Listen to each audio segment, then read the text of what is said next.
Audio course on twin pregnancy, Episode 8, Intrapartum Execution and Emergency Thinking.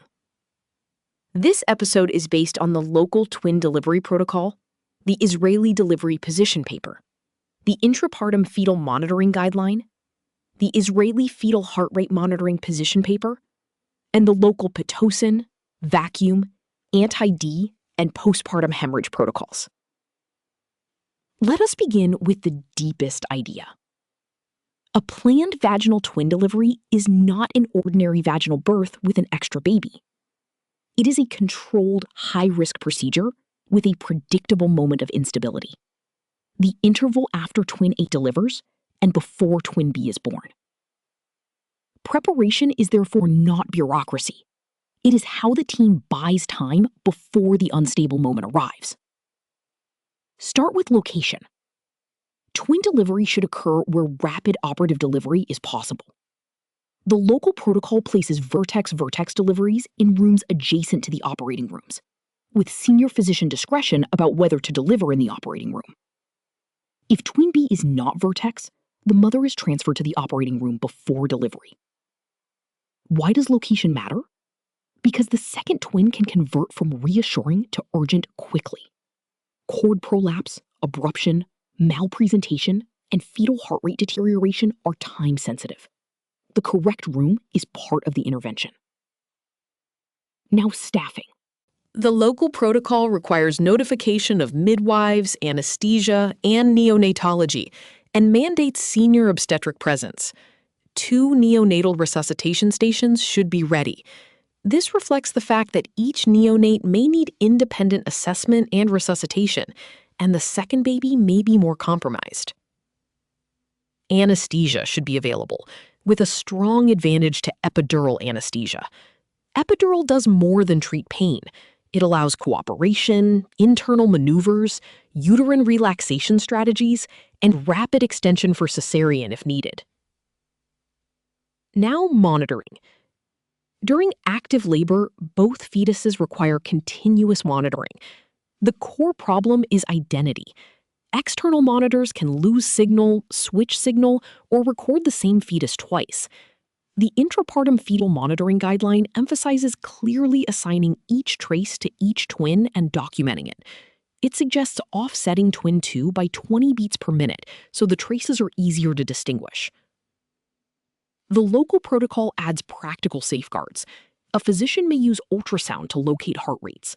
When possible, amniotomy for twin A and placement of a scalp electrode can improve trace reliability. Maternal pulse should be checked intermittently or continuously to avoid confusing maternal heart rate with fetal heart rate. Do not rely on ultrasound as a substitute for continuous fetal monitoring. Ultrasound can show cardiac activity, but it does not give variability, recurrent decelerations, sinusoidal patterns, or the evolution of hypoxia. Now, induction and augmentation. Induction can be performed in twins after senior consideration using accepted methods. Pitocin requires respect. The local twin protocol recommends lower initial dosing in some circumstances, and the Pitocin protocol requires senior review after a liter of oxytocin solution. The reason is not that oxytocin is uniquely toxic in twins. It is that uterine overdistension, monitoring difficulty, and rapid need for intervention make tachysystole and fetal compromise more consequential. Now, the birth of twin A. After twin A delivers, the team should not relax. This is when twin B becomes the focus.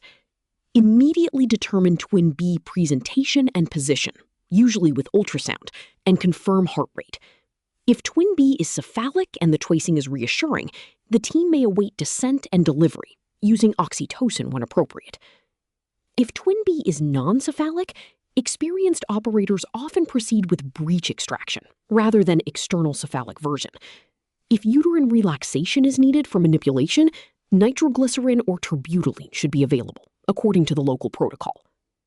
There is no absolute evidence-based time limit between delivery of twin A and twin B, but the local protocol recommends not exceeding about 30 minutes. The reasoning is practical. The longer the interval, the more opportunity for presentation change, cord prolapse, abruption, and fetal compromise. Now, blood and hemorrhage preparation. Twin pregnancy stretches the uterus. A stretched uterus may not contract well after delivery. Therefore, blood should be available, intravenous access should be secure, and uterotonics should be ready. The PPH position paper lists multiple gestation as a postpartum hemorrhage risk factor through uterine overdistension. Placenta should be sent to pathology. In twins, placental examination can confirm chorionicity, reveal vascular anastomoses, clarify cord insertions, and explain growth discordance, TTTS, TAPS, or fetal compromise. Now, anti-D. The local anti-D protocol lists higher dosing for twin pregnancy and after the birth of twins or more. This is a small practical detail, but it reflects a large principle. Twin delivery can involve more fetal-maternal hemorrhage exposure, and postpartum immunoprophylaxis should match the risk context. Now, emergencies. If twin B develops prolonged bradycardia after twin A delivers, the team must rapidly decide whether vaginal extraction is faster and safer than cesarean. This decision depends on presentation, station, membranes, operator skill, anesthesia, and whether the operating room is already active. The reason twin delivery requires senior presence is that this decision cannot be made from an algorithm alone.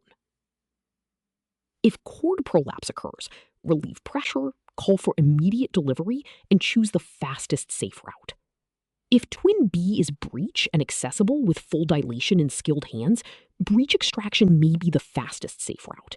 If not, cesarean may be required. If abruption occurs after twin A, fetal status and maternal bleeding guide urgency.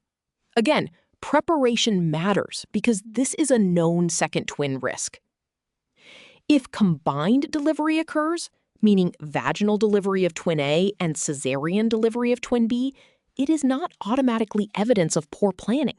It is a recognized complication of twin delivery. The goal is to reduce its probability by selection and preparation, and to respond quickly if it occurs.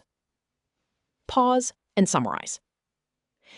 Intrapartum twin care is built around identity, access, and speed. Identify each fetus on monitoring. Keep ultrasound, anesthesia, blood, neonatal teams, uterotonics, and an operating room available. After twin A, immediately reassess twin B. The second twin is the reason the whole delivery was prepared differently. Now, final synthesis for the entire course. First, twin pregnancy begins with classification. DCDA, MCDA, and MCMA are not labels. They are risk maps. Second, monochorionic disease is vascular disease of a shared placenta. Third, preterm birth in twins is common because multiple pathways converge: stretch, cervix, membranes, fetal disease, and indicated delivery. Fourth, delivery timing follows chorionicity, and delivery route follows twin A, twin B, weight, gestational age, monitoring, and operator skill. Finally, safe twin care is anticipation. The best teams look calm in emergencies because they prepared for the predictable moments of instability before they happened. End of episode 8. End of the twin pregnancy audio course.